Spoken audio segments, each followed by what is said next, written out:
કપડવંજ બાલાસિનોર પાણી પુરવઠા અને ગટર વ્યવસ્થા બોર્ડના રોજમદારોને સમાન કામ સમાન વેતન મુજબ છઠ્ઠું અને સાતમું પગાર પંચ તેમજ અન્ય લાભ ન મળતા આંદોલન કરવાની ચીમકી.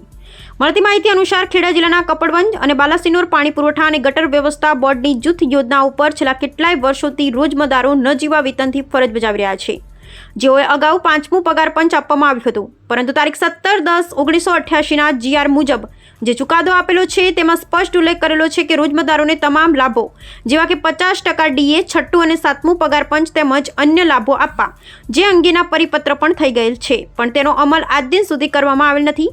વિશેષમાં કેસ નંબર 954માં જે રોજમદારો સામેલ હતા અને જે ચુકાદો આવ્યો તેમાંથી ફક્ત 54 રોજમદારોને જ લાભ આપવામાં આવેલ છે અને બીજા રોજમદારોને આજ દિન સુધી લાભથી વંચિત રાખવામાં આવેલ છે.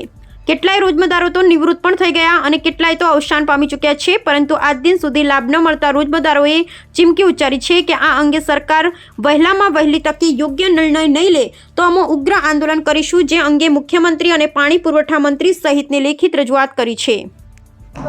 મારું નામ કાનાભાઈ પૂનમભાઈ ઝાલા, કાવઠ પાણી પુરવઠામાં નોકરી કરું છું, લસુંદરા જૂથ યોજના. જી, તમારો પ્રશ્ન શું છે? અમારો પ્રશ્ન એ જ છે કે સાહેબ, આજ સુધી અમે જે મહેનત કરી અને અમને સરકારમાં જે અમને ઓર્ડર મળ્યા પછી 5મું પગાર પંચ મળ્યું, પણ 6ઠ્ઠું અને 7મું એડીએસને DA મળ્યું નથી. અને અત્યારે સાહેબ અમારો લગભગ 50થી ઉપરની ઉંમર થઈ ગઈ છે અને અમને અમારા છોકરાને પણ અમે કશું લાવી શકતા નથી. આ અંગે કોઈ ઉપર રજૂઆત કરેલી? રજૂઆત કરેલી સાહેબ, BMS ખરું જે એમાં યુનિયનમાં અમે જોઈન્ટ થયા હતા અને અમને પણ રજૂઆત કરેલી. આ અંગે તમને ન્યાય નહીં મળે તો શું કરશો?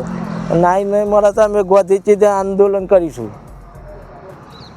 મારું નામ પટેલ ગોવિંદભાઈ જેઠાભાઈ, કાવઠ હેડવર્ક ઉપર હું ફરજ બજાવું છું. કેટલા વર્ષથી ફરજ બજાવો છો? લગભગ 22-23 વર્ષથી. આપનો પ્રશ્ન શું છે?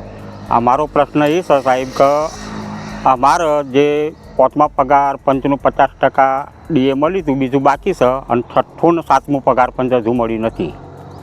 આ અંગે કોઈ સરકારને રજૂઆત કરી? આ અંગે યુનિયનવાળાને રજૂઆત કરેલી. યુનિયનવાળાએ સરકારભાઈ વારંવાર રજૂઆત કરી, પરંતુ સરકાર હજુ કશું સાંભળતી નથી. આ અંગે તમને ન્યાય નહીં મળે તો શું કરશો? તો પછી અમે ગોધી ચિંધ્યા માર્ગે આંદોલન કરીશું.